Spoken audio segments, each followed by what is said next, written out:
I threw that magazine down on the coffee table and thought, I'm gonna kill that guy. Do you know how many people you murdered? Uh, yeah, but I'd rather not mention it. By the time police finally arrested Franklin in September 1980, at least 22 people were dead. What goes on in the mind of a racist serial killer when he wakes up knowing the state is counting down to his final breath? Does he reflect on the lives he took? Does he see their faces when he closes his eyes? Does he feel remorse or just fear? These were the questions that haunted America in the days leading up to November 19, 2013, when Joseph Paul Franklin, one of the nation's most prolific domestic terrorists, faced his final sunrise. In a chilling interview conducted just days before his execution, Franklin sat across from a journalist inside the cold walls of Potosi Correctional Center. When asked about his victim count, he hesitated, as if the number itself carried weight he wasn't ready to acknowledge. The interviewer pressed him. 22 people, 22 lives stolen by bullets fired from the shadows. Franklin's response was unnervingly casual, almost dismissive. He confirmed the number with a shrug of indifference, as if they were discussing something mundane, something forgettable. He claimed he wished he could change things, that if there were some way to make amends, he would try. But his words rang hollow. They weren't soaked in grief or regret. They were mechanical, rehearsed. The kind of statement a man makes when he knows he's supposed to feel something but doesn't. Being locked up on death row with an execution date just days away, he said, left him unable to do much for anyone, as if his inability to act was the real tragedy, not the 22 bodies he left behind. But it was the next question that truly revealed the emptiness inside him. When asked if he ever thought about the two young boys he murdered in Cincinnati, 13-year-old Darrell Lane and 14-year-old Dante Evans Brown, Franklin's answer was as cold as winter steel. No, he didn't think about them. He couldn't afford to dwell on individual cases, he explained. He had too many other problems to focus on, too many other things occupying his mind.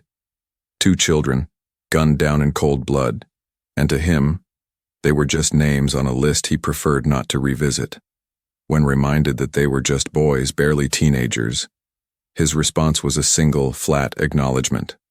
No apology, no reflection, just a cold, emotionless confirmation that yes, he remembered they were young. And that was it. This was Joseph Paul Franklin, a man who spent over 3 years, from 1977 to 1980, traveling across the United States like a phantom, hunting people based purely on the color of their skin or their faith. He targeted interracial couples, Jewish families, civil rights activists, and even children. He didn't kill in bursts of rage or moments of passion. His murders were calculated, methodical, planned weeks and sometimes months in advance. He would scout locations, study his targets, position himself at a distance with a high-powered rifle, and fire. Then he'd disappear before anyone even knew what happened. For years, no one could stop him because no one knew who he was.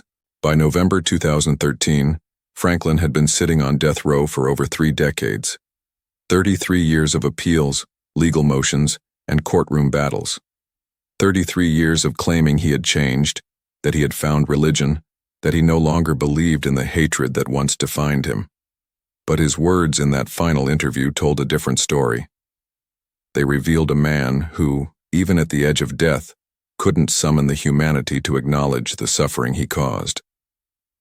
On November 19, 2013, inside a windowless cell at Potosi Correctional Center in Missouri, Joseph Paul Franklin opened his eyes to something he had avoided his entire life. Accountability. The man who once believed he was carrying out a divine mission of racial purity had finally run out of road. There would be no last-minute pardon, no dramatic rescue, no final twist to save him, just the quiet, inevitable march toward the execution chamber. And so, Death Watch began. This wasn't just a procedure. It was the state's way of ensuring that Franklin's final hours were monitored, controlled, and documented with absolute precision. 2 officers stood outside his cell around the clock. The lights stayed on. Cameras recorded his every movement. There were no shadows left to hide in, no corners where he could retreat into his twisted ideology. He was stripped of everything except time, and even that was running out. Franklin's breakfast tray arrived that morning, scrambled eggs, toast, maybe some grits. The guards who delivered it said he barely touched the food. For a man just hours away from death, earthly comforts had lost all meaning. No family reached out. No visitors were scheduled. Not a single phone call came through. Franklin didn't ask for any of them either. This was a man who had spent his entire life making others feel powerless, invisible, erased. And now, in his final hours, it was him who had become a ghost.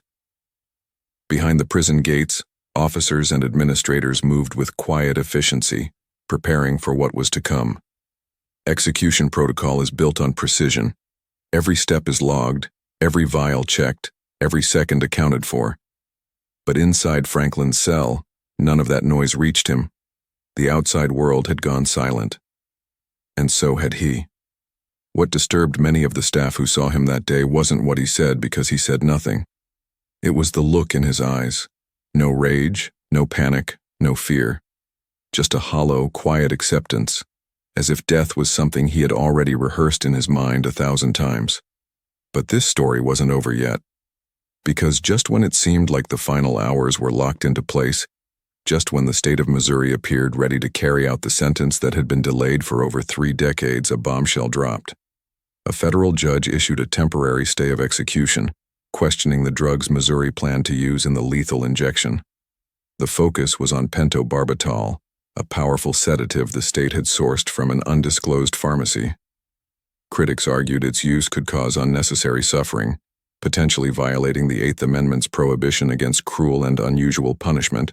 For a brief, suspended moment, everything stopped. The execution was on hold. Franklin remained in his cell, caught in a strange limbo between life and death. Was this the reprieve he had been hoping for? Would the courts delay his execution once again, adding months or even years back onto a sentence that had already stretched across decades?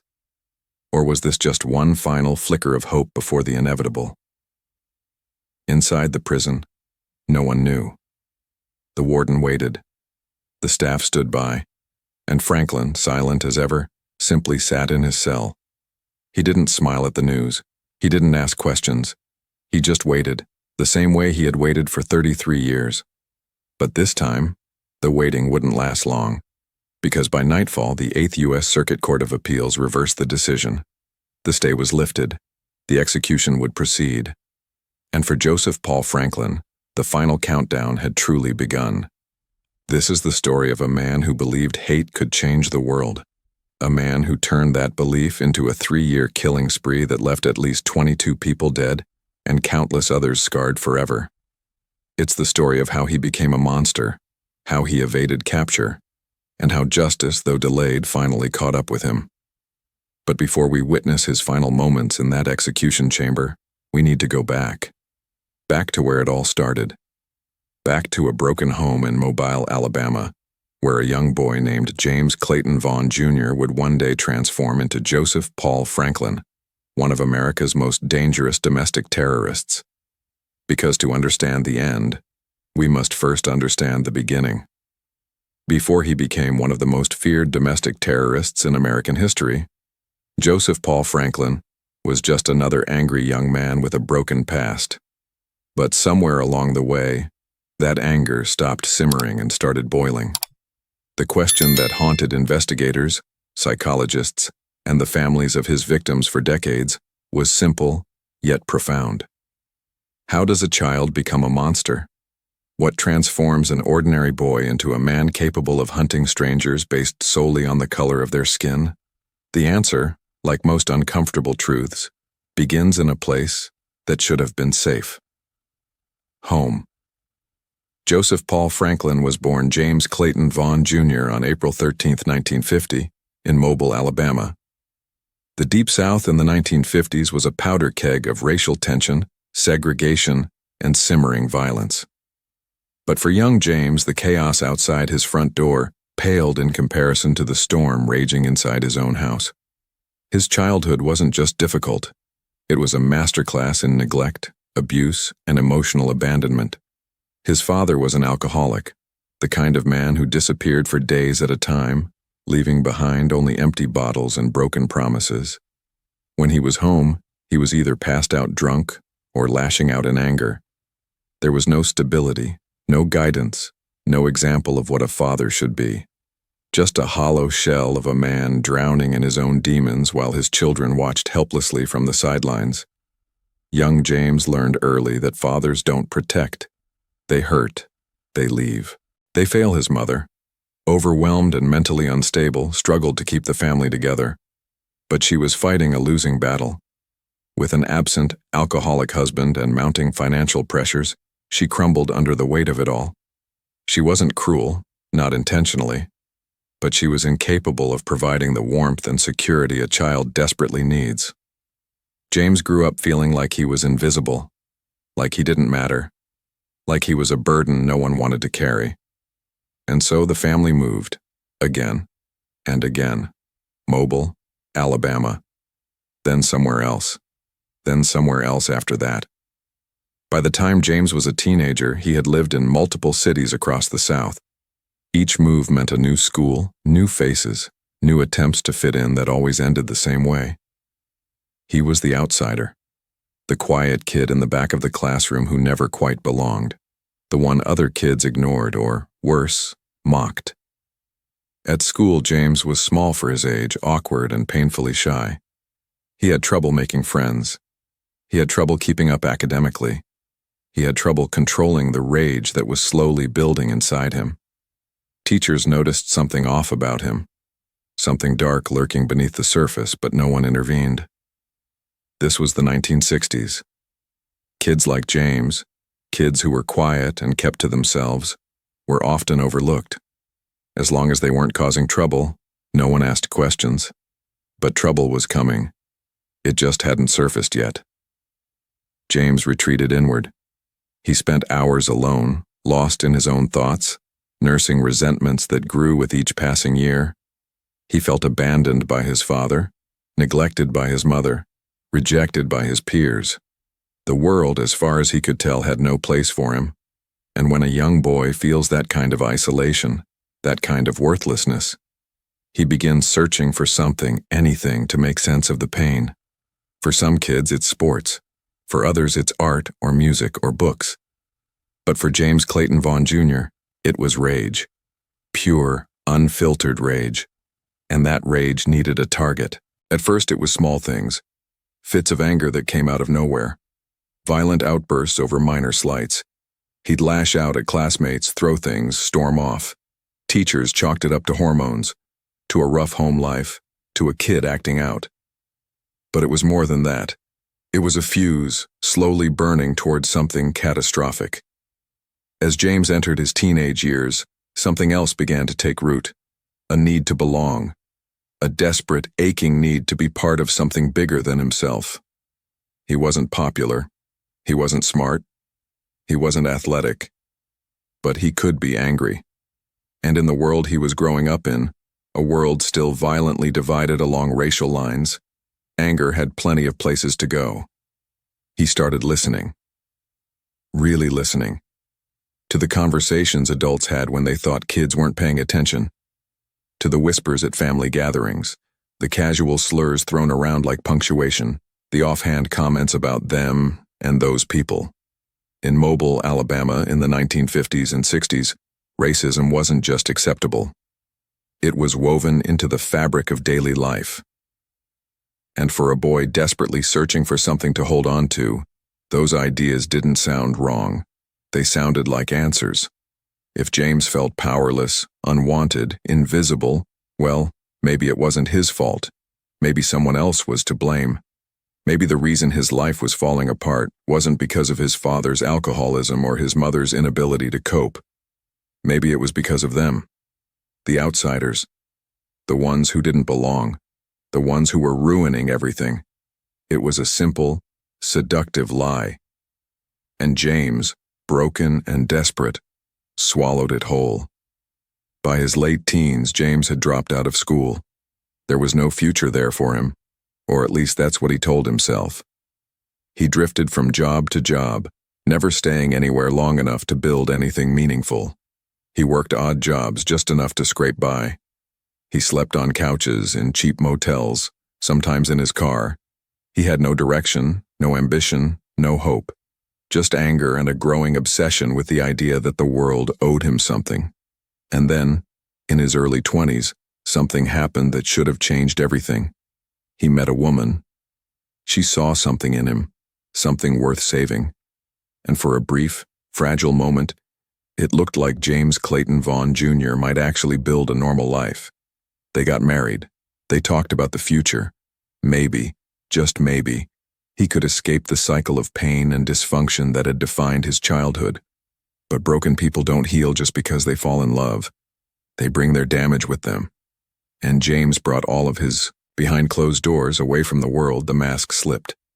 James wasn't a loving husband. He was controlling, possessive, paranoid. He accused his wife of betraying him, of looking at other men, of plotting against him. When words didn't satisfy his rage, his fists did. He was physically abusive, emotionally cruel, and utterly incapable of seeing himself as the problem.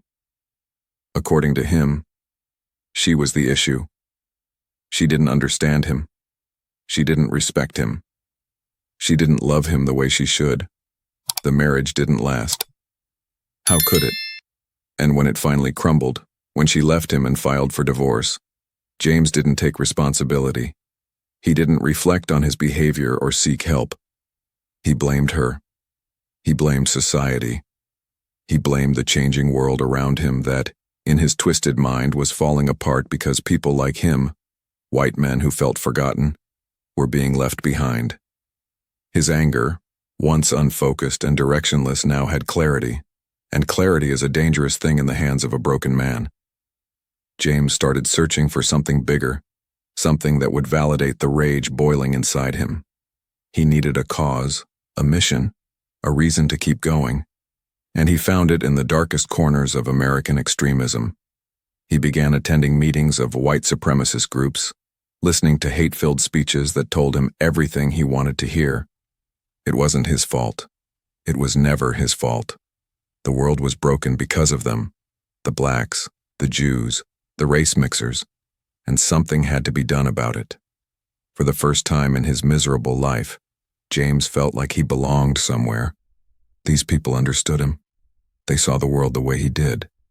They were angry just like him, and they weren't afraid to say it out loud. But even among extremists, James stood out. Not because he was smarter or more charismatic, but because he was willing to go further. The hate groups he joined talked a big game. They printed pamphlets, held rallies, shouted slogans. But to James, that wasn't enough.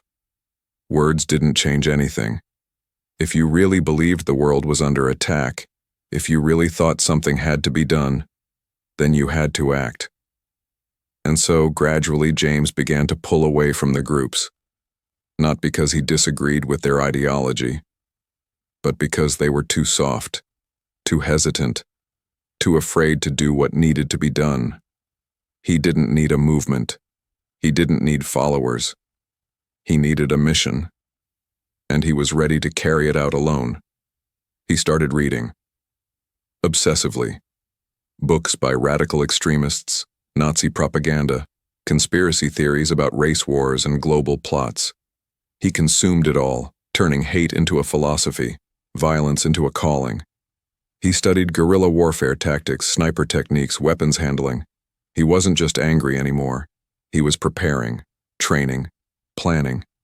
And then came the final transformation, the shedding of his old identity.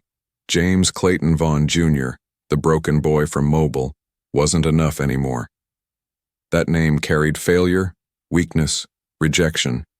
He needed a new name, a name that reflected who he was becoming, a name that would be remembered. So he chose Joseph Paul Franklin. The first and middle names came from Paul Joseph Goebbels, Adolf Hitler's minister of propaganda. The last name came from Benjamin Franklin, one of America's founding fathers.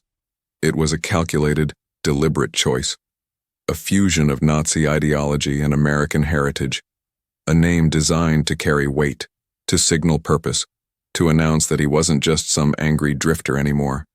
He was a soldier, a warrior, a man on a mission. From that moment on, James Clayton Vaughn Jr. ceased to exist. Joseph Paul Franklin was born, and with that new identity came a terrifying clarity of purpose. He cut what few remaining ties he had to his family. He stopped trying to build a normal life. He abandoned any pretense of fitting into society. He bought weapons. He stole license plates. He started moving from town to town, always alone, always watching, always waiting for the perfect moment to strike. And soon, very soon, that moment would come. The broken boy from Mobile, Alabama, had finally found his calling, and America was about to learn just how dangerous one man's hatred could be. By 1976, Joseph Paul Franklin had transformed from a bitter drifter into a self-radicalized extremist with one consuming goal: start a race war. But before he ever pulled the trigger, before his name appeared in headlines, before families learned to fear the sound of distant gunfire, it was a violent crime of a different nature that gave him the resources to launch his campaign of terror. That crime was a bank robbery, and it would become the seed money for mass murder.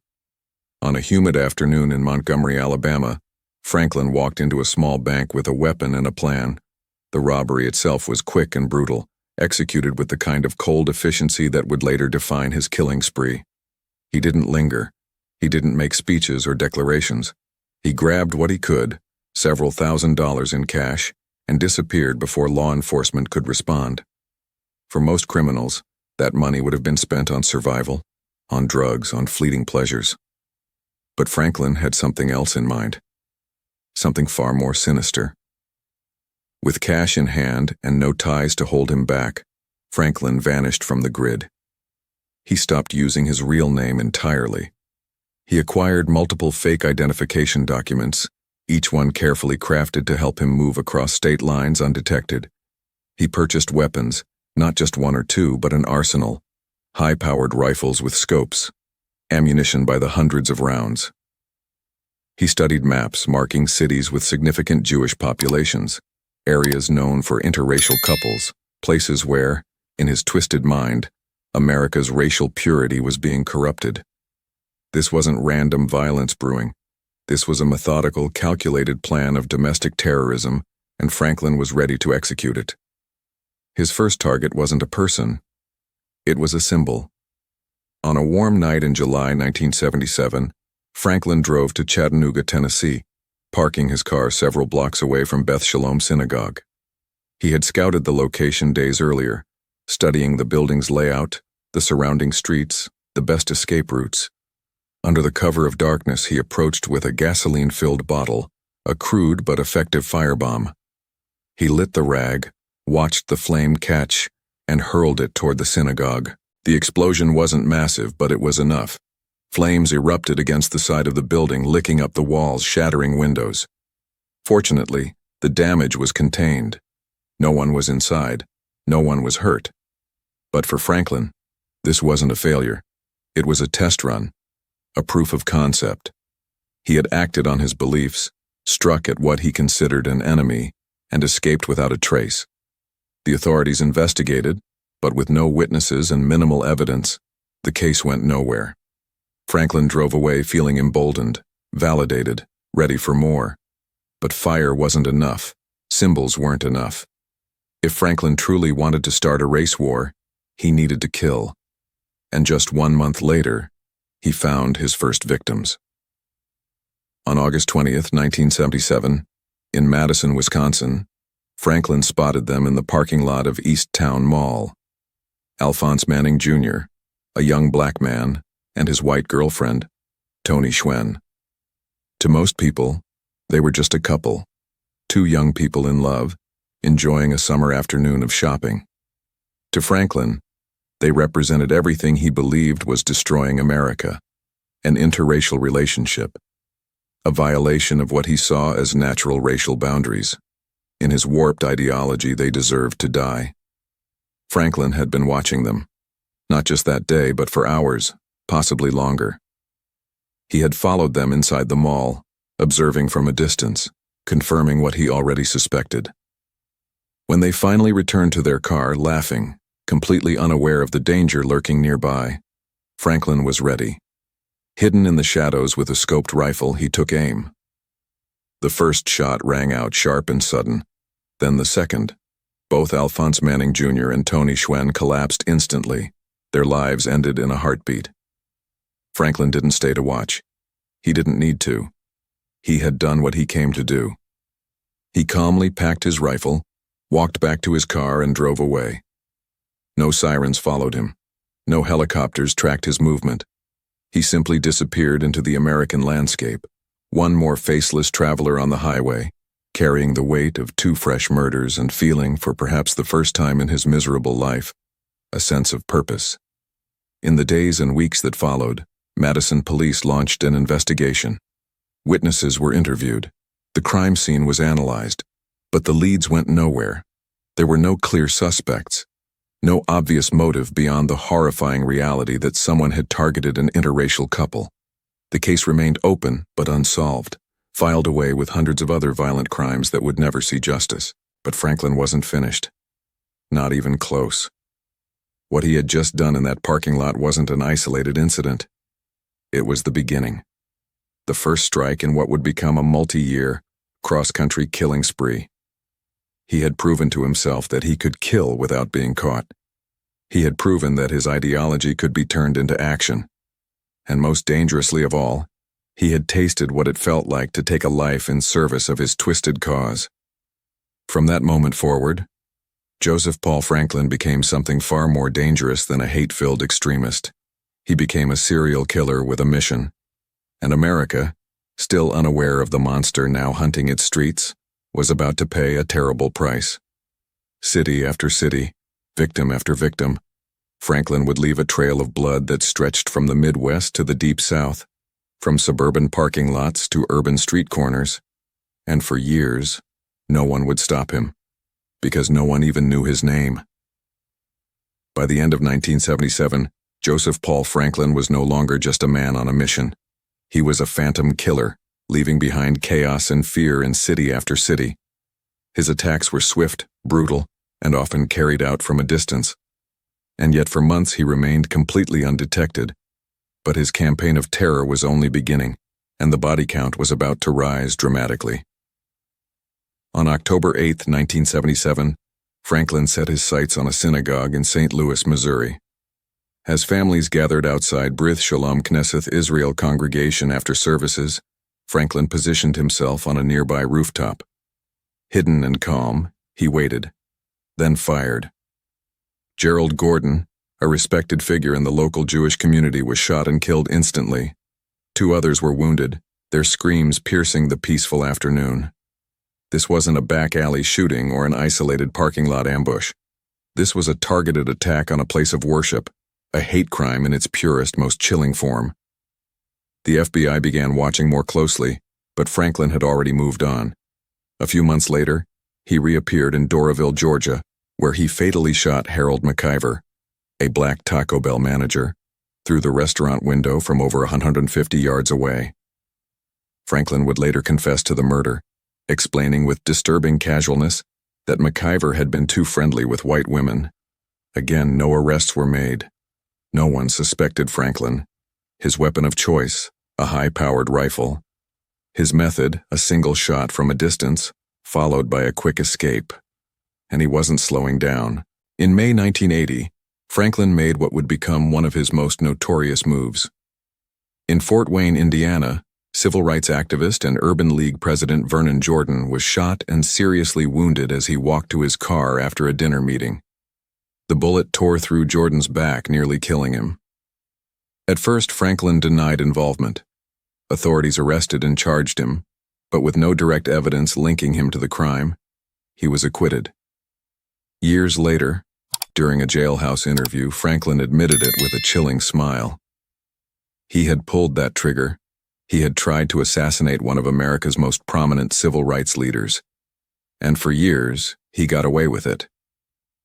But Franklin's most heartbreaking crime came in Cincinnati, Ohio. On a summer day in 1980, 2 young black boys, 13-year-old Darrell Lane and 14-year-old Dante Evans Brown were walking across an overpass, just kids enjoying their day. Franklin spotted them from a distance. He raised his rifle, took aim, and fired. Both boys fell. Their young lives ended in an instant. Franklin later said he mistook them for being part of an interracial group. They were just children, but to Franklin they were targets in his war. The violence continued to spread. In Johnstown, Pennsylvania, he waited in the woods above Washington Street Bridge and murdered Arthur Smothers, a black man, and Kathleen McCullough, a white woman, as they walked side by side. He vanished before anyone could respond. In Falls Church, Virginia, Raymond Taylor was shot in the head while eating inside a Burger King. The motive was always the same, the twisted hatred Franklin carried with him everywhere. What made Franklin even more dangerous was his ability to blend in. He didn't look like a monster. He lived in cheap motels, used stolen plates, paid in cash, and never stayed in one place for long. He survived off small jobs and stolen supplies, always moving, always hunting. Every city was another opportunity, every day, another chance to strike. Finally, in 1980, a mistake brought his freedom to an end. After attempting to rob a pawn shop in Lakeland, Florida, Franklin was arrested. At the time, police had no idea who they had in custody, but when his fingerprints were matched to several crime scenes, everything changed. Law enforcement realized the ghost had a name, and that name was Joseph Paul Franklin. Of all the lives Joseph Paul Franklin stole, of all the families he destroyed, of all the moments of violence that defined his 3-year killing spree, there was one crime that stood apart from the rest.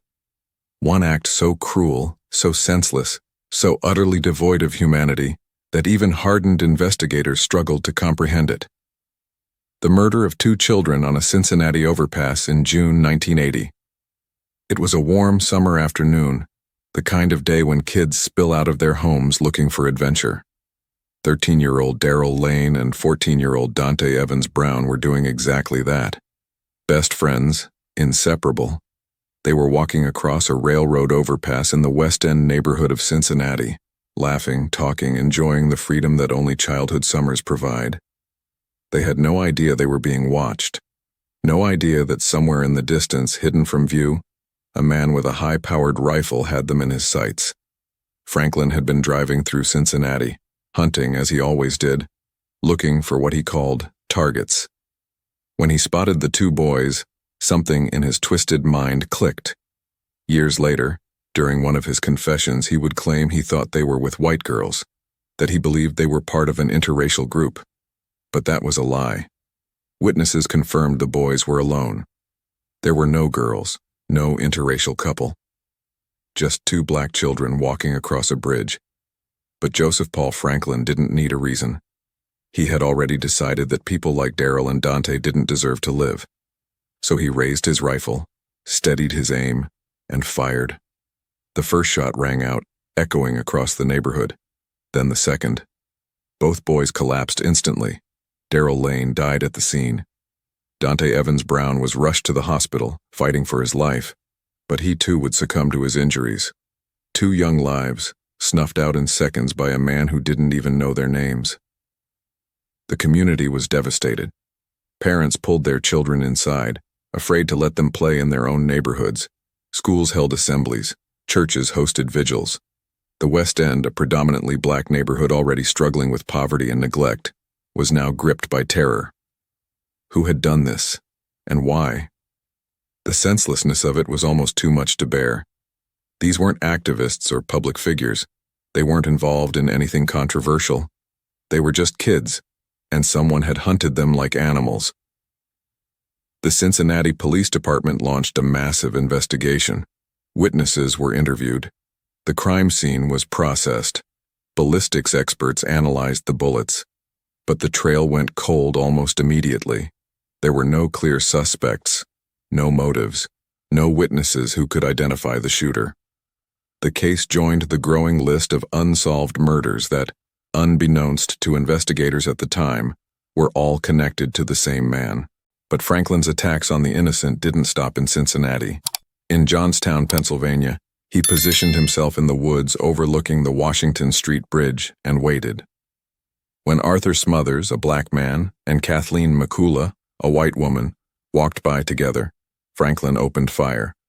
Both were killed instantly, their bodies collapsing onto the pavement as Franklin melted back into the tree line.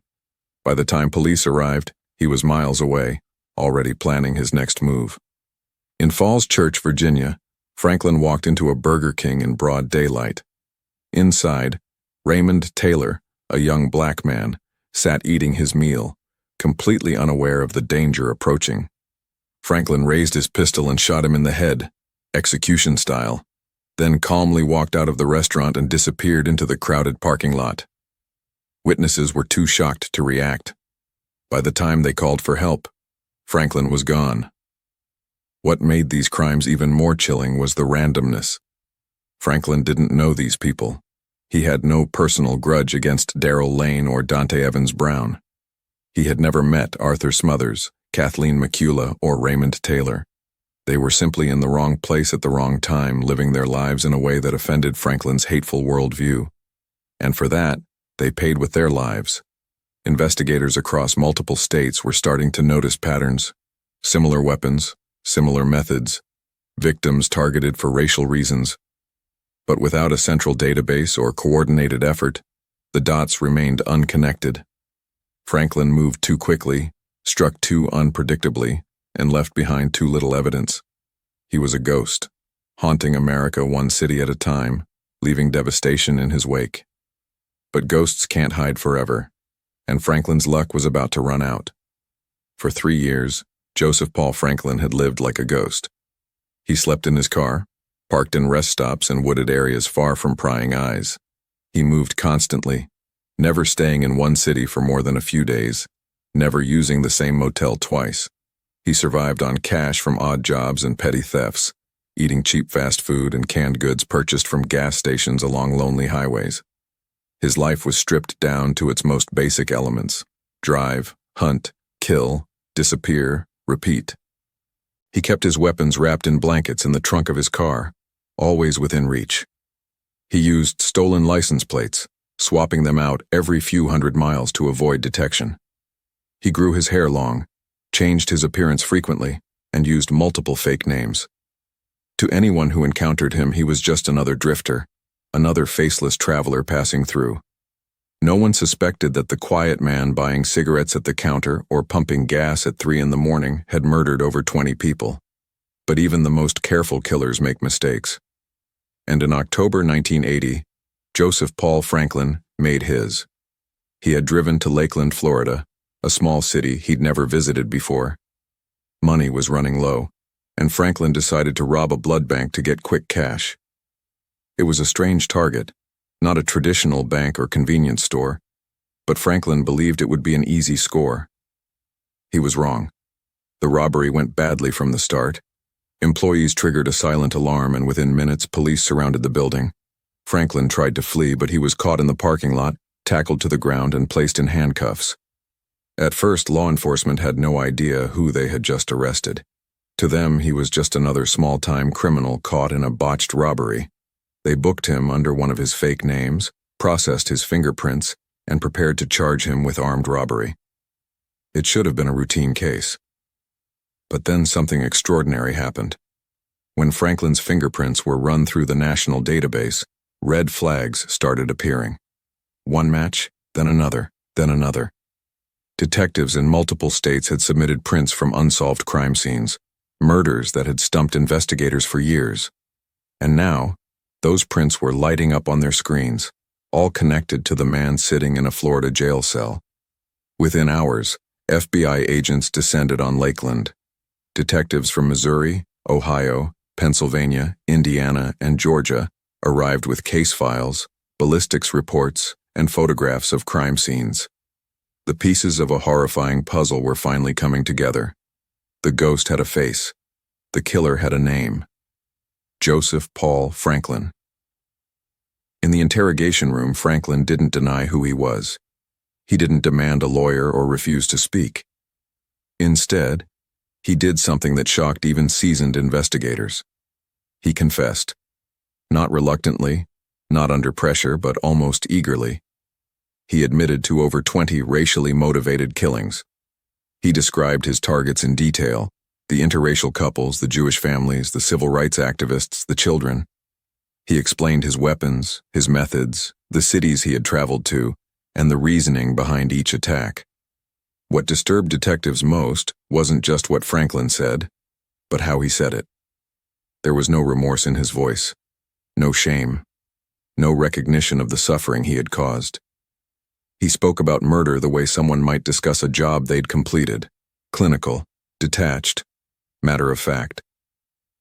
When asked why he had killed 13-year-old Darrell Lane and 14-year-old Dante Evans Brown, Franklin shrugged. He thought they were with white girls, he said. When told they weren't, that they were just two boys walking alone, he showed no emotion. To him, it didn't matter. They were black, and in his ideology, that was reason enough. Prosecutors across multiple states began building their cases. Franklin was charged with murder in Missouri, Ohio, Utah, and Wisconsin. Each trial brought more evidence, more victim impact statements, more families holding up photographs of loved ones who would never come home. And through it all, Franklin sat in courtrooms with a slight smirk on his face, showing no signs of regret. The man who had terrorized America for 3 years had finally been caught. But the legal battle was just beginning, and justice, though long overdue, was about to be served. By the time Joseph Paul Franklin was finally arrested in 1980, the full scope of his crimes was only beginning to surface. Prosecutors across multiple states scrambled to build their cases, each one demanding that Franklin face justice in their jurisdiction. Missouri wanted him for the murder of Gerald Gordon outside the synagogue.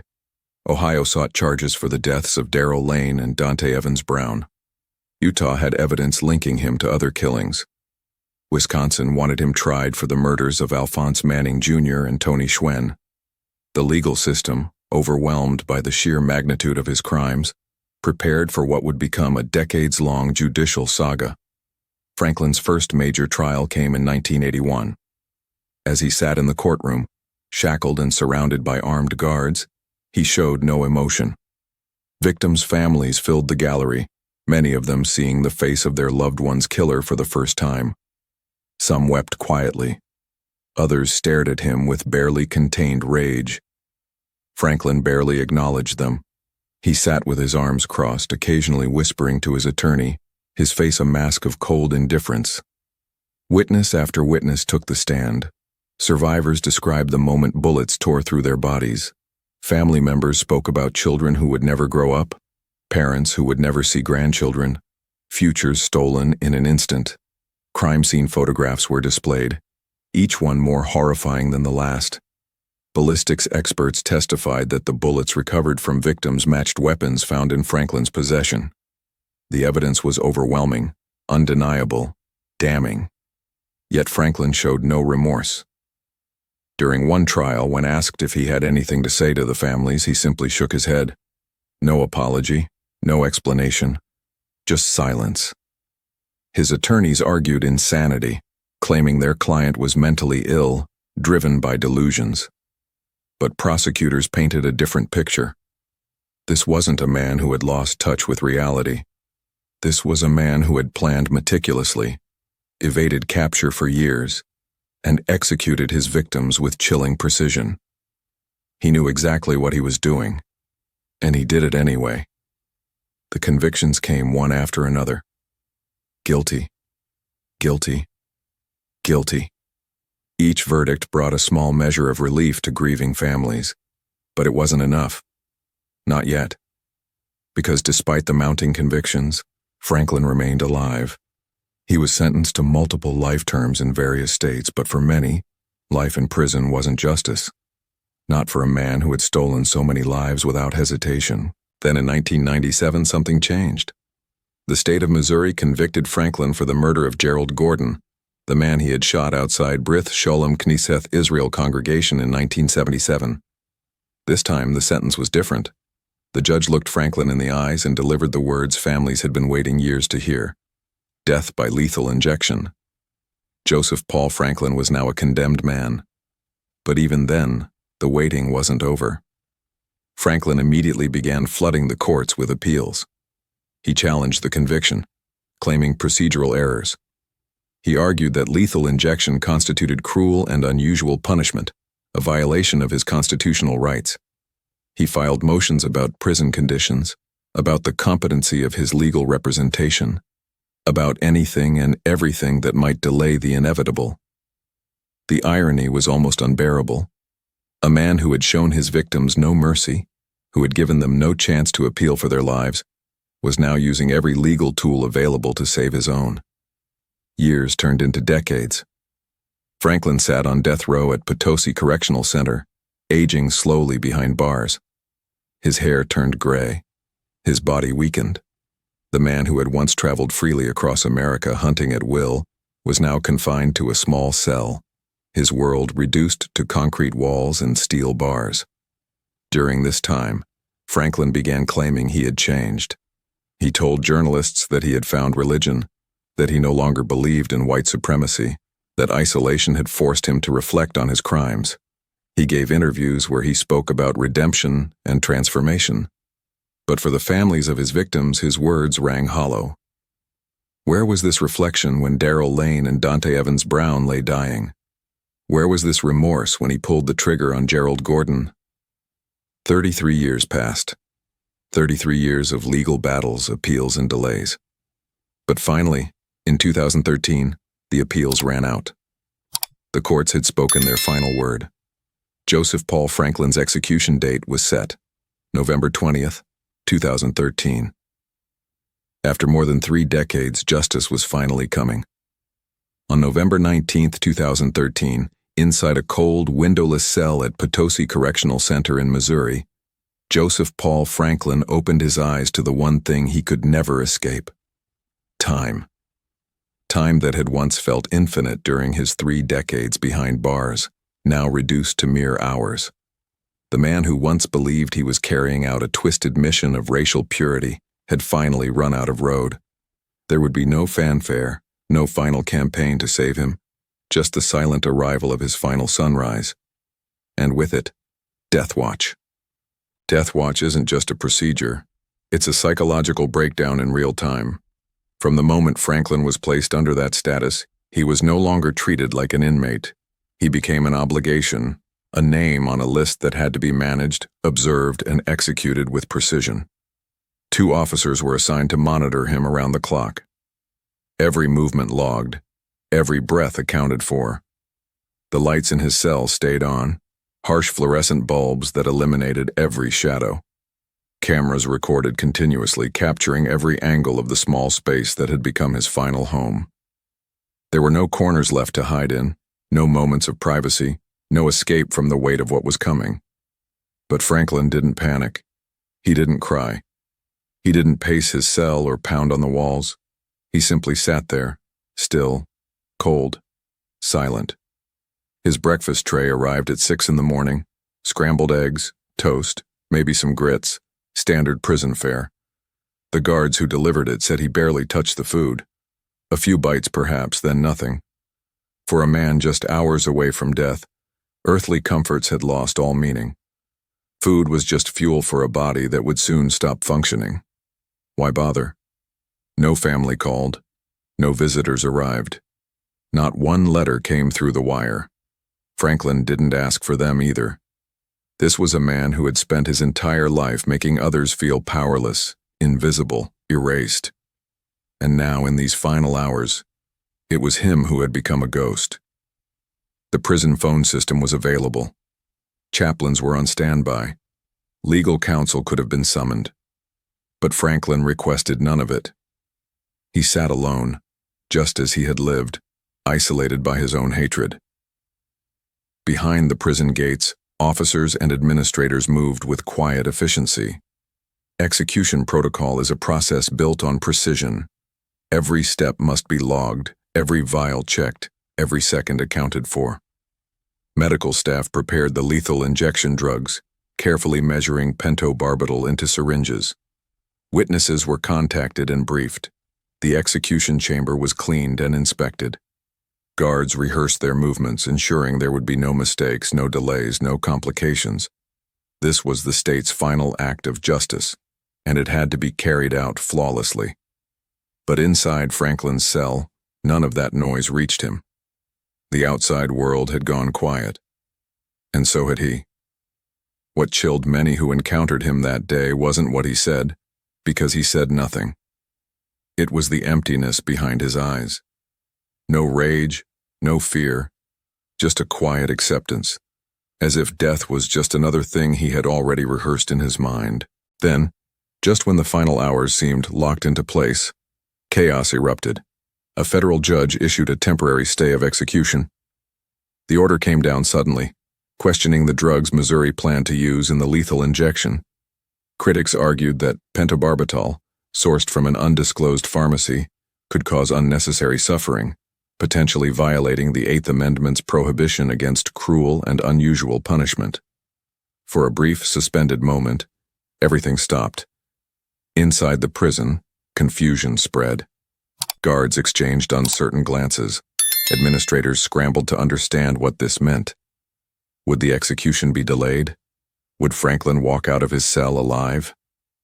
The warden received calls from state officials demanding clarity.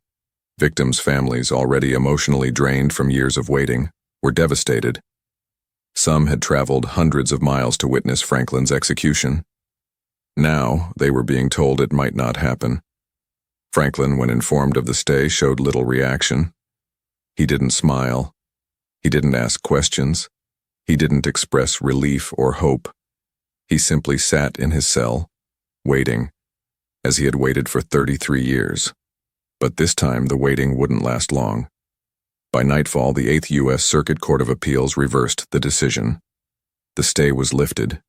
Missouri was cleared to proceed. The execution would happen as scheduled. Officers moved with renewed purpose. The final preparations resumed, and Franklin once again faced the certainty of his approaching death. The clock was ticking. Hours remained. And for Joseph Paul Franklin, there would be no more delays, no more appeals, no more tomorrows, just the inevitable march toward the execution chamber and the justice that had been delayed for far too long. The final walk began just after 5:30 in the morning on November 20th, 2013. Inside the fluorescent-lit walls of Potosi Correctional Center, every step echoed louder than the last. There were no crowds, no last-minute rallies, no final cry of innocence, just a small group of corrections officers, a medical team, and a silent man walking toward the end of his life. Joseph Paul Franklin didn't resist. He didn't ask for more time. He didn't turn to anyone for comfort. His long, graying hair was tucked neatly behind his ears. He wore black-rimmed glasses. His face was pale, but his expression never changed. No fear, no remorse, just stillness. The man who had once terrorized America with a sniper rifle and a mission of hate was now just an elderly inmate shuffling toward his final destination. The execution chamber was a sterile room, cold, quiet, and designed with one purpose. Witnesses, including members of the press and family members of victims, sat behind a glass pane. They didn't speak. They didn't blink. They just watched as Franklin was led to the gurney, strapped down limb by limb and prepared for the lethal injection. Some had waited over 30 years for this moment. Decades of grief, anger, and unanswered questions all converging in this one small room. This time there would be no mistakes, no delays, no second chances. Missouri had chosen to use a single drug protocol, pentobarbital, a powerful sedative designed to shut down the body's central nervous system within minutes. It was the same drug used to euthanize animals, and now it would be used to end the life of one of America's most prolific serial killers. At 6 o'clock in the morning, the IV was inserted into Franklin's arm. The medical team performed their final checks, ensuring the line was secure, the drugs were ready, the process would proceed smoothly. The curtains remained open. The witnesses remained silent. The room went still, as if the entire world had paused to watch this moment unfold. The warden leaned in close to Franklin and asked the final question, the one asked of every condemned prisoner in their last moments. "Do you have any last words?" It was an opportunity, perhaps the last one Franklin would ever have, to acknowledge what he had done, to apologize to the families watching behind the glass, to express some shred of remorse for the 22 lives he had stolen, to say something, anything, that might offer a glimpse of humanity. Franklin paused. His lips parted slightly. The room held its breath. And then he said nothing. No apology, no declaration, no plea for forgiveness, just silence. After decades of hatred, after years of trials and interviews and confessions, Joseph Paul Franklin chose to leave this world the same way he had lived in it, cold, empty, and utterly alone. At 6:07 in the morning, the drug began to flow through the IV line. Witnesses said Franklin blinked several times, his eyes moving slowly as if trying to focus on something just out of reach. Then he took a deep breath, his chest rising and falling in a deliberate, measured rhythm. His breathing slowed. His chest rose again, then fell, then slower and slower. His eyes closed. His lips parted slightly. He let out one final breath, barely audible, just a whisper of air leaving his lungs for the last time. By 6:17 in the morning, Joseph Paul Franklin was pronounced dead. The warden gave the signal. The curtains were drawn. The witnesses were escorted out. The room emptied. And just like that, the man who once tried to ignite a race war, who terrorized communities for years, who murdered at least 22 innocent people, was gone.